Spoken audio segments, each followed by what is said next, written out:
We got him, the king of the yeesh on Twitter. Also, by the way, Dodger right-hander Walker Buehler. This is Monday number one of what's going to be an awesome season. Talking to Walker every single week. You got me, Jack, him, Aram, and him, Walker Buehler.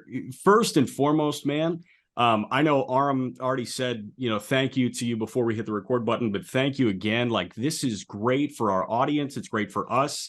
And I'm sure that it's great for you too. And when we first started talking about this partnership, obviously we got excited, right? We know what kind of personality you are. We know what kind of pitcher you are, but what got you wanting to do things like this?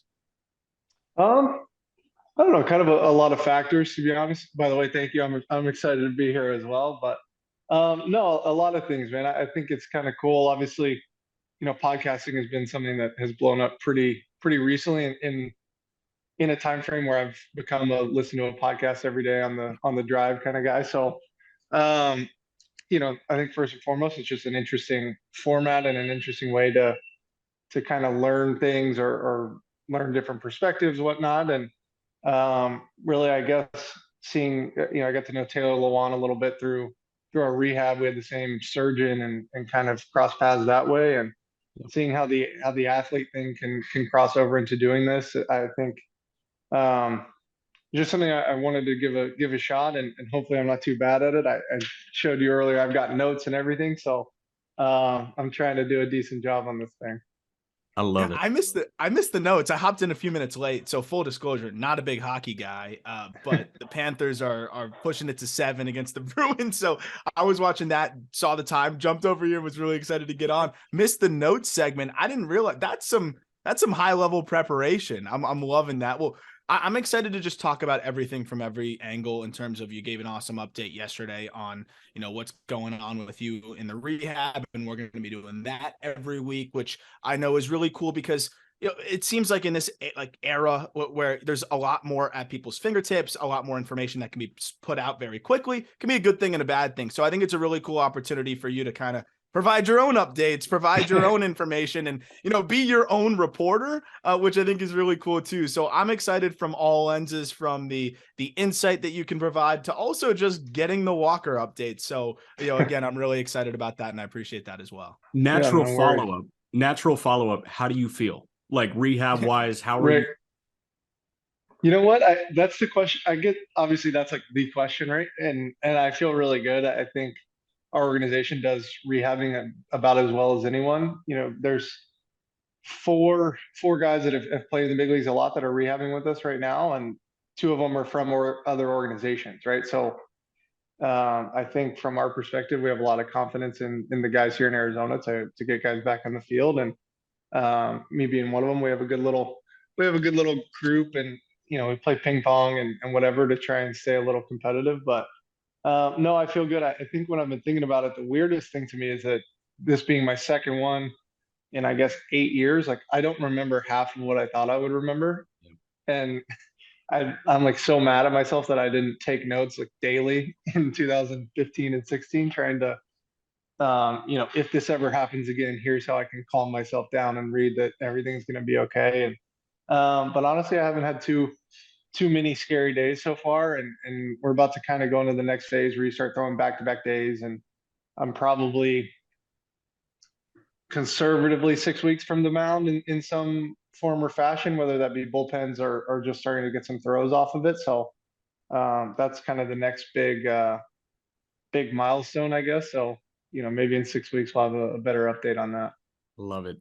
Before we get any farther, you are from Lexington, Kentucky, heart of bourbon country, big bourbon Yep. guy. You're headed back to the Commonwealth for the Derby next week. You're going to the Kentucky Derby. I do want to talk about Authentic at the end of this episode, or maybe, next episode on the heels of the Derby. But we're going to do a thing every week where we've got the golden elixir, and we're going. And we're doing Buffalo Trace this week. Aram and I were talking earlier today.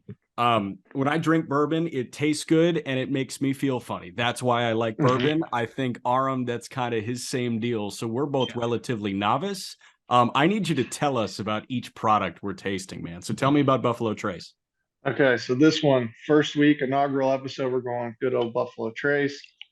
Not an ad, as you can see. This is just what I like. Fair.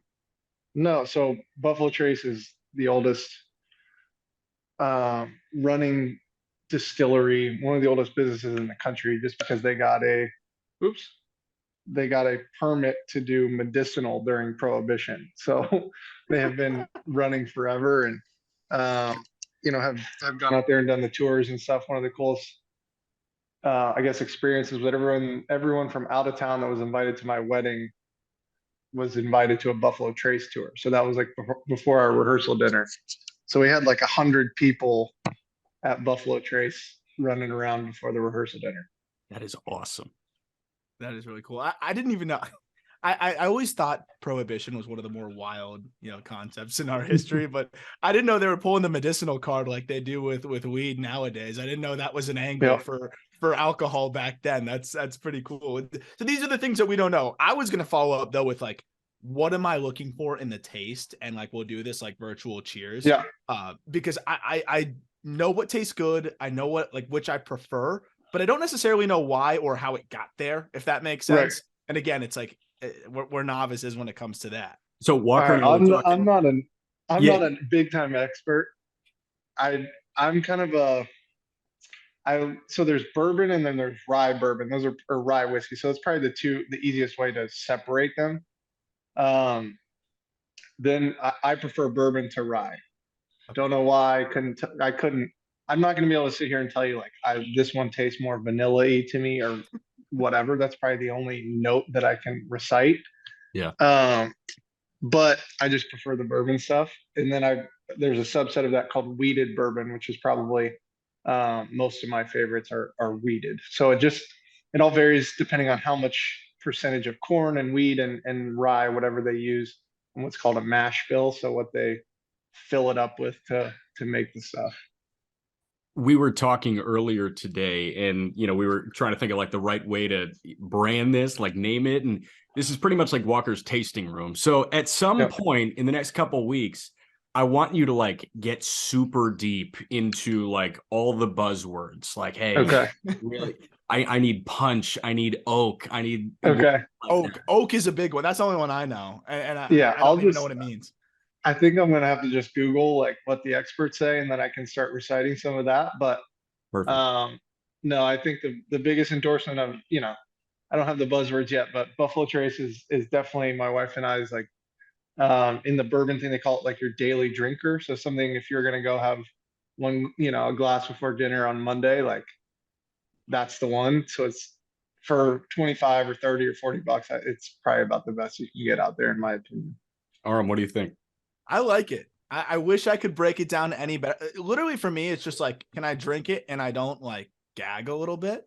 And I enjoy drinking this one. So like I was telling the story before we recorded where my girlfriend's dad in the past like broke out like the good stuff. And I took the first sip and I'm like, this burns so bad. And I got to pretend it's good. I got to pretend I'm not miserable. Like it tasted all right. But like if you lined it up, blind taste test, no way I know. This is the stuff right here. It's affordable and you can make it work. And again, not an ad, which is the craziest part. Just good stuff. No, I'm in. No, good. Let me ask you, any ice in there? How did you do it? I do need the ice. What kind of pour did you do? Yeah. I do the gigantic ice cube. Those watching on YouTube can see we got the big ice cubes in the fridge. I still need the ice. If I go no ice, it's a little too much burn for me. I want one big ice cube and I'm in business. And it's kind of shameful for me, but I'm like on the rocks guy. I'm not a big straight up guy. For nice stuff, you want to at least try it like that. Is that like a party foul? Like, will I be looked at like a little funny if I have the nice stuff and I put an ice cube in it? Yeah, like if I have people over or something and I want them to try one of the nice bottles or something, my expectation is that they will not put ice in it. So I think there's probably like a unconscious dollar figure that you kind of, hey, you don't put ice in this until you've at least like tried it. That's fair. So my workaround is the stones that you put in the freezer. I've got some stones in here. So Aram, let's get you some stones, man. I didn't even know that was a thing. Oh yeah. So it doesn't melt. Yeah. All right. Jumping back into the baseball, man. I'm curious how you're filling the time. Like, obviously you're watching every Dodger game and you're putting the tweets out for every Dodger homer. How much baseball in general are you watching? Like, is this one of those moments where you're itching and you just need more ball in your system, or is it a time to get away?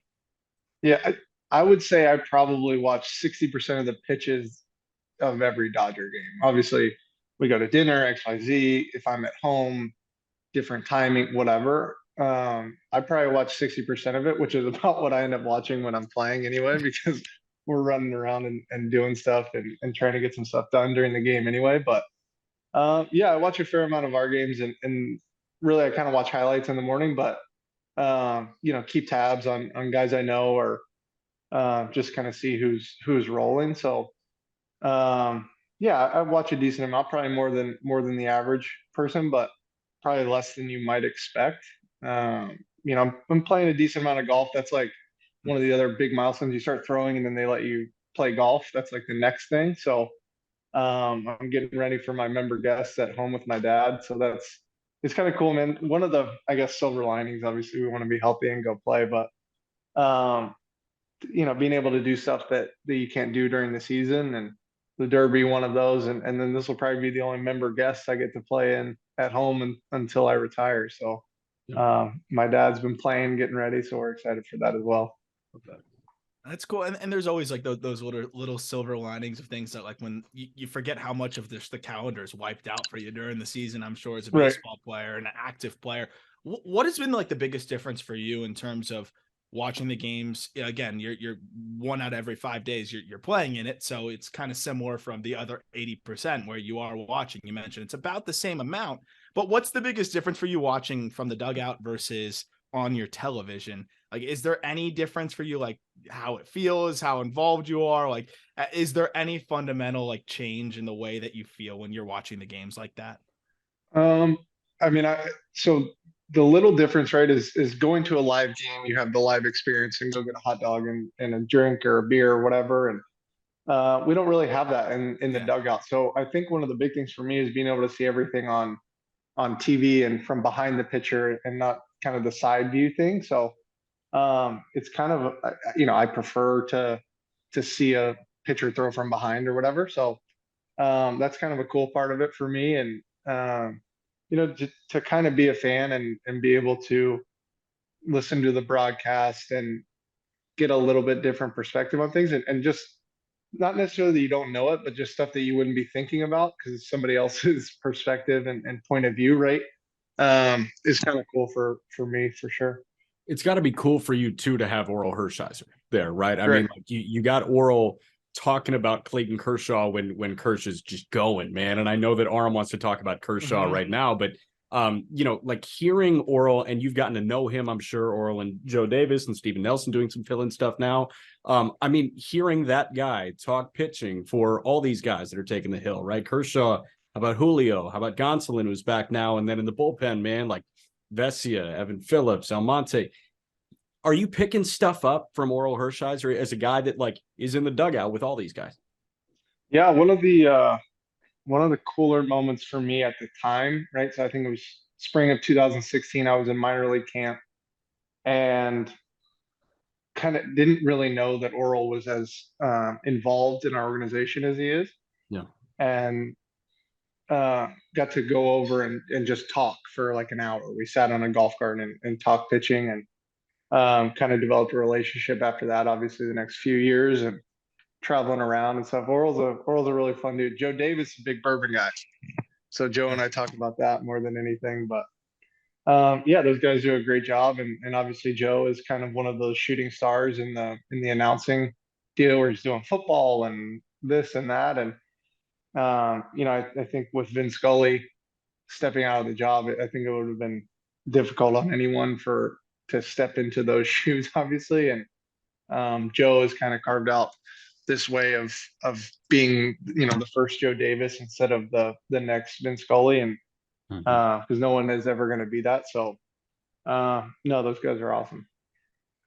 I feel like there's like a level of appreciation. I love what you said there about like the first Joe Davis instead of the next Vin Scully. I think in sports, we really see that a lot in terms of like, the comparisons of this player to that player and that player to this player. And, typically the answer that you get from players of your caliber, I want to be the first Walker Buehler. I don't want to be somebody else. And When you were getting to Los Angeles and, starting your, rise as a star as well, there's a lot of comparisons, I'm sure, that are thrown out. You didn't have like the uncanny, just older guy that kind of preceded you, but I'm sure there were a lot of expectations hurled your way and a lot of things, kind of said here and there.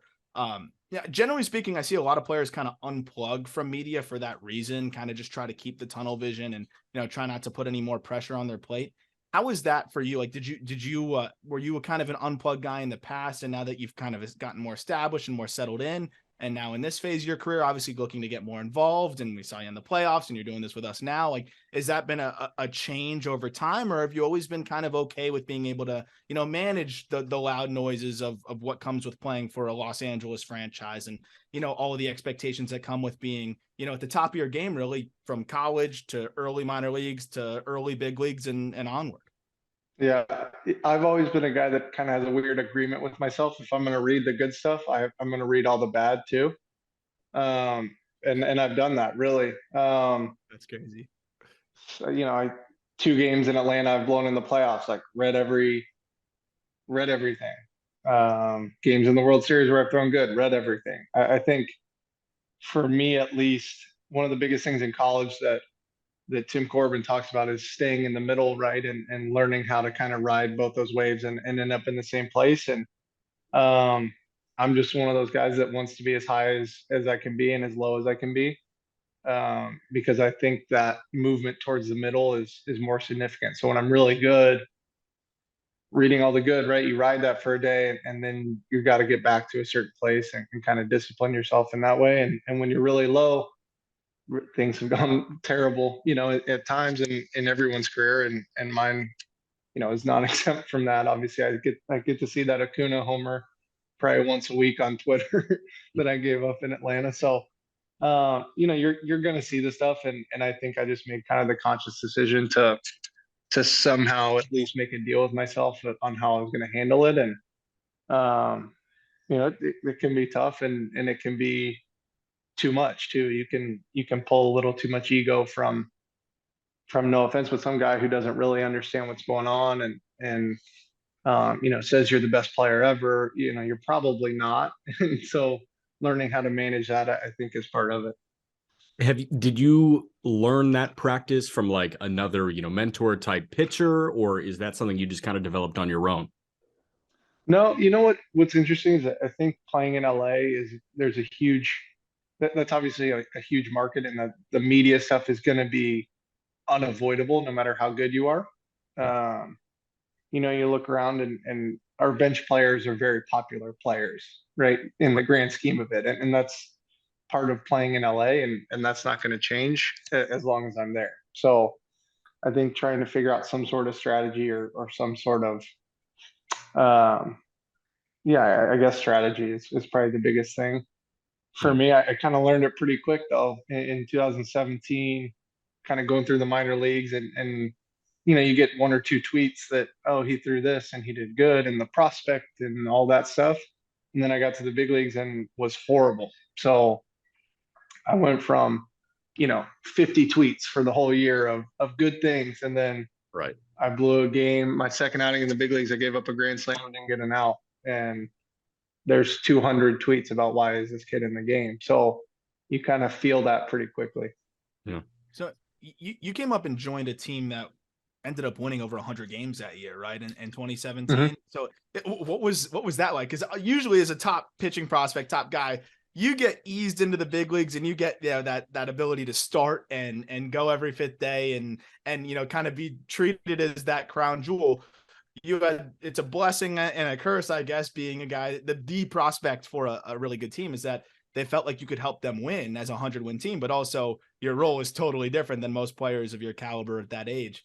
That Yeah, I must have mean, been, we're talking about the pressure. Like that's a lot of pressure for you to go in and try to succeed and help a already fantastic team win. yeah, I would say that my answer to that is probably 2 parts. So I spent a month in AAA before I went to the big leagues in the bullpen. So that was a whole new thing for me. I had never done it before really, and really didn't adjust to it very well. There was some interesting things that I don't want to say I was asked to do. Like I was in the major leagues and I was there to try and help us win. However, the front office thought I could do that was great. But I never felt comfortable in the bullpen, and I just don't think, in a month, I don't know if I could have really. But the other thing is when I came up, I don't know if you remember in 2017, we were like the best team in baseball for the first 4 months, and then they lost like 12 games in a row. And so my major league debut, we were down 5 runs on the road to like our 11th straight loss or something. So I came up to literally the best team in baseball, but also we like were playing awful. So people were not in a good mood. It was just it was an interesting time to get called up because it was both hands, right? You're Like, help us fix this. unbelievable, Yeah. unbelievable team. No, there was no pressure on that for me, but it was just I was there at the worst time on the best team. Yeah. Yeah, So it's hey, welcome to the big leagues. We're all really pissed off right now. Now Yeah. time to go make your debut. Two Dodgers that I want to hit on in week one right now. The rookie James Outman and then Yep. Clayton Kershaw. And I'm going to save Kershaw for Aram. Starting with Outman. I mean, this guy is taking baseball by storm right now. And this was, an older prospect, right? He was Sacramento State kid. He was, middle round pick, and he's always a year or so older than like the league average hitter at each stop. But he mashed in high A, he mashed in double, he mashes in triple. I mean, what are you seeing from James Outman so far this year? Yeah, when he came up last year, I'll go back. So I remember hearing about Audi like 3 or 4 years ago, maybe. I think he came over and played in some big league spring training games. Maybe this was 3 years ago, maybe even 21. I don't know. They kind of run together at some point. I don't know how Kersh keeps any of these years straight when he has 16 of them. But no, I remember he made a big play in a spring training game as kind of a backup guy, and everyone, oh, he's defensively really good, really strong. We just got to find him some power. And then the next time I saw him, it's like homer, homer, homer. He's raking like he talked about. And so, again, a testament, and I think a big thing about our organization is this development of guys who can hit the ball hard, but don't know how to hit home runs and figuring them out, right? Chris Taylor, Max Muncy, and now Outman, I think is probably the next big example of that, right? So, yeah, he plays the game the right way, he plays hard. He's got the right amount of confidence for a hitter. I think there's different levels. I think if you're a starting pitcher, you've got to be borderline arrogant. At least that's the only way I know how to do it. Or you've got to be really, really, really humble. I think Kersh is a great example of that, but you also wouldn't say that he's unconfident, right? Like he's extremely confident, extremely humble, or you've got to be extremely confident, and that's it. Those are the two ways you can do it. The hitting thing's a little bit different. You've got to be steady, right? And mentally okay. You watch him, he just went 0 for 11 with 9 punch outs this weekend, and then 2 for 3, 2 for 3. It's just for a young guy to do that, I think is very difficult and really telling. But yeah, we got him, the swing, and last year he punched out a little bit more than I think he would want to, and now he's not chasing, and balls get left in the middle and he hits them out. And I think that's what every hitter kind of wants to be. And that's, the Max Muncy model is take balls and hit strikes for homers. And I think Audi's, doing a really, really good job of that. So I want to segue this now to Kershaw because you mentioned him there, and what stands out to me. So he had that incredible outing. I guess it was 2 outings ago, maybe 3 now, and to the point where you even tweeted, and I'm paraphrasing. I don't have it in front of me, but it was along the lines of like, if you want to know why Kershaw is the GOAT, like just watch this start that he just had. Yeah. And it was the first inning. It was you said that in the first. Yeah, I said it after the first inning. Oh, you said watch the first inning. I thought you said that in the first and like already knew he was set for the day. Like you knew he was. So I had no idea. Obviously nobody knew like how the rest of the outing was going to go, right? But he gave up a ball went to right. Hayward, completely uncharacteristic, one of the better defenders we've ever seen out there. Sun, whatever, something happens, it's a triple, and then he punch out, punch out, punch out. First inning, huge momentum swing towards them, man on third, nobody out, and then erases their momentum, goes on, gets it back for us, and and now we start rolling, and so does he, right? Like that's why he's so good. I think the biggest thing is he can do that. And in that situation, it's so difficult to do that, number one. And number two, to do it efficiently, right? Like, you're hunting punch outs for two straight guys, the number 2 and 3 hitter on arguably one of the more talented teams in baseball.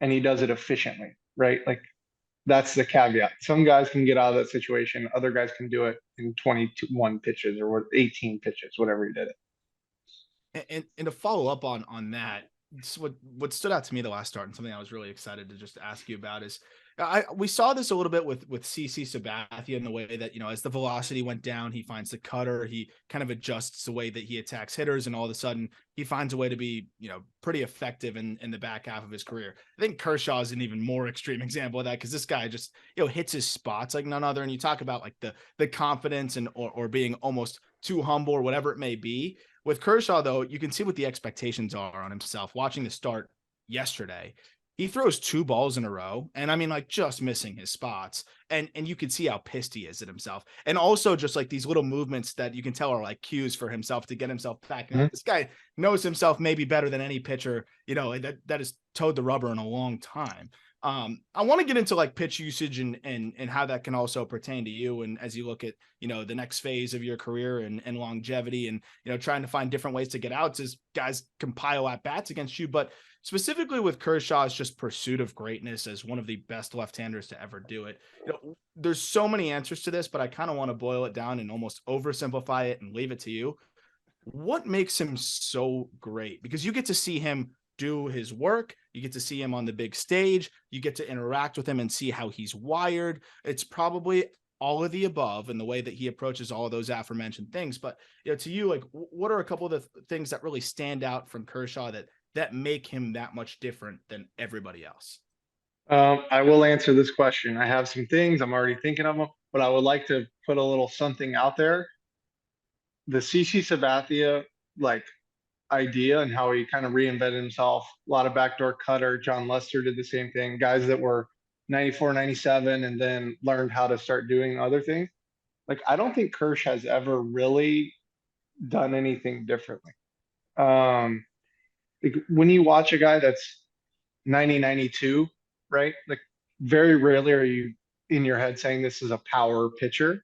Yeah. And Kersh still very much pitches that way, right? It's fastballs in, it's sliders under, occasional curveball. Like, he's no different than he was. It's just what you see on the board, right? And the hitters don't know that it's any different either, because his fastball gets on people. I play catch with him. It's nowhere close to anything normal for a guy that throws 92, 93 now. It just feels different than that. Everything he throws does. And so I think that's probably the biggest testament or the biggest result of all the reasons why, like, what I know about him. Like, he's kept the same mentality probably since his first start, would be my guess. Obviously, I missed a large portion of his career, but I don't think that he does anything differently than he did his first start. Got you. All right. 2 quick things, non-Dodger related, before we let you go for week 1. I want to talk horse racing a little bit, because we're right on the Kentucky Derby. They run this weekend. You're going to be there. You had an ownership stake in Authentic, who won the 2020 Kentucky Derby, also won what set the track record at Keeneland, right? And like, listen, my dad's from Louisville. I grew up loving horse racing, and I know Aram like hasn't been around much horse racing, but there is nothing better than a weekend day spent at Keeneland in Lexington. Mm-hmm. I'm sure you can I'm sure you can confirm that. But what made you want to get into that? And also, real quick aside, I knew you were competitive as hell watching you as a pitcher, but when Bob Baffert trains the horse that you have an ownership stake in, I knew you were like really, really competitive. No, so it's funny. So that's not that story. I guess it's kind of known around that I owned part of Authentic. I owned 5/1000 of 1% of Authentic. No one has to know that part, though. You get a minority stake. I can cut that what from I the will tell- episode.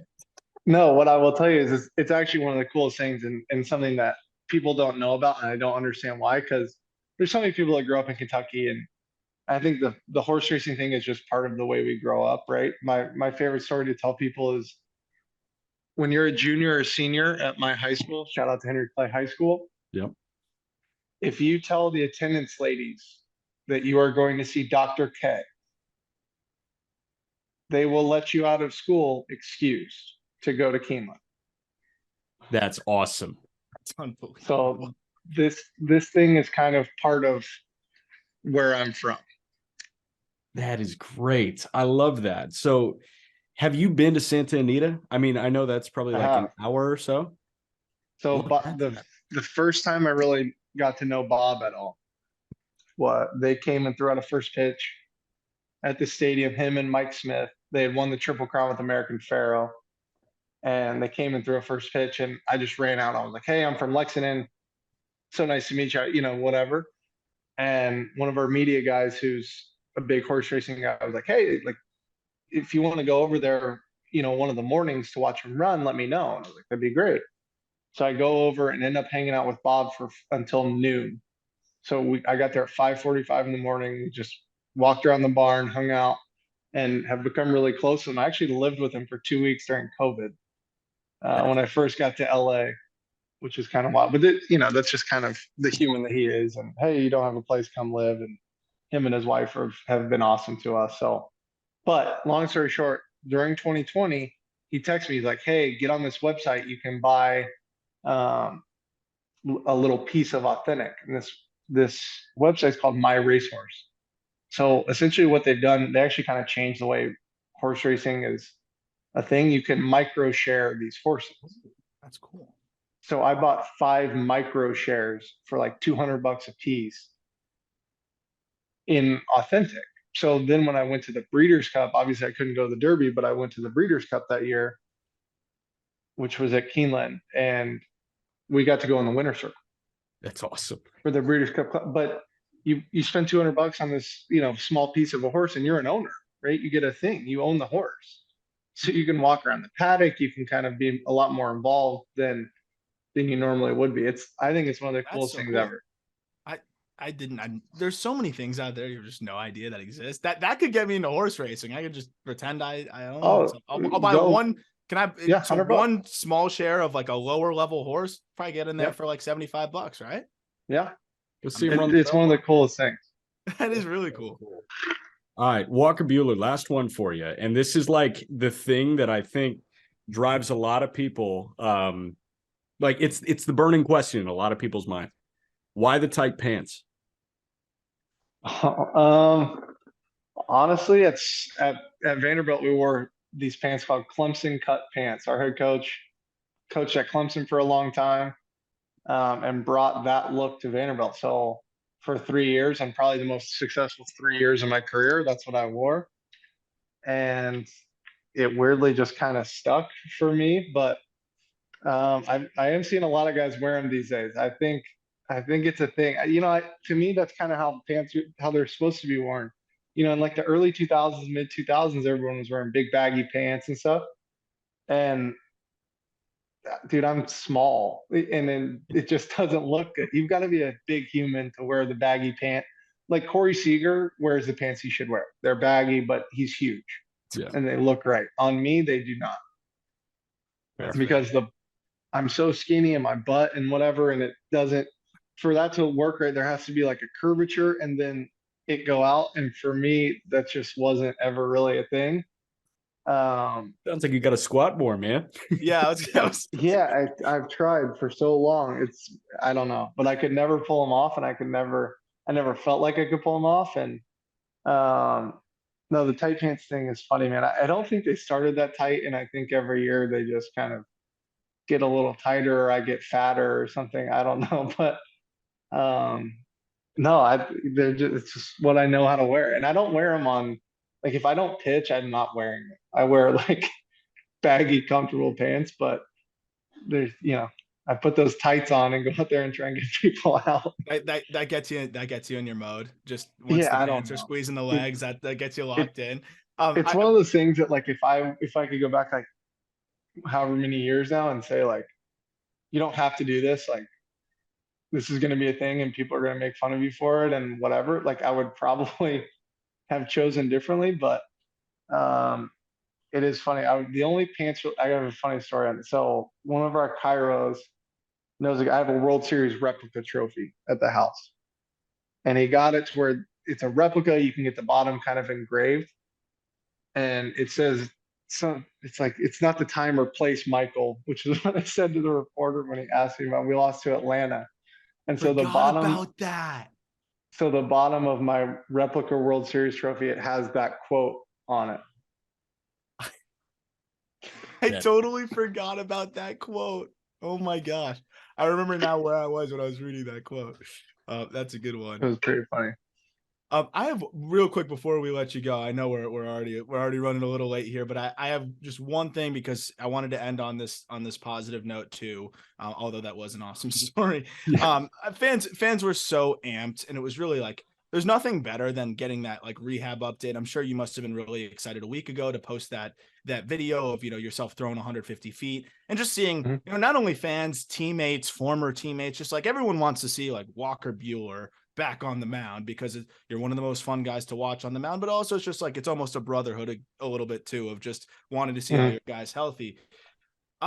One thing that's always funny to me though is there's always different forms of updates that come from teams. Sometimes it's velocity, sometimes it's feet, sometimes it's something else that's totally like random and whatever. And I know that it's probably different in your mind. We've seen updates of 150 feet, we've seen updates of 88 miles an hour, obviously all paint the picture of things are good, which is the most important thing and what we love to hear. But could you kind of just peel back the onion on like, what are the goals? Like each spurt, because like 150, I assume it's feet, right? You want to be able to throw from a further distance. Like, did you care that you threw 88 for, like, if it was 86, but you felt good from 150 feet later, like it's just as fine. Like, what are you looking for other than no discomfort and feeling loose and fresh? Like, what are the things that you're kind of looking for in those, rehab and just momentum building appearance? Honestly, I can tell you in this particular case, I've only had them record me throwing twice. It was the first time and then the other day. And so I put them out there. Like, it just kind of is what it is. I don't really, it's not that I hit some weird milestone and like put it out there. Like, I was throwing 135 feet the week before, right? Like, it's not. But in general, like, I think it's kind of interesting in terms of different organizations and different surgeons and different things, right? Like, the protocols are different. So, some teams are all about measuring in velocity, or, you can wear a sleeve that'll tell you how much force is going into your elbow and things like that. When some teams just do it straight on, you throw 60 feet today, 70 feet tomorrow, 75 feet, whatever. And so that's why you get so many different, different ways to quantify where a guy's at when he's throwing, right?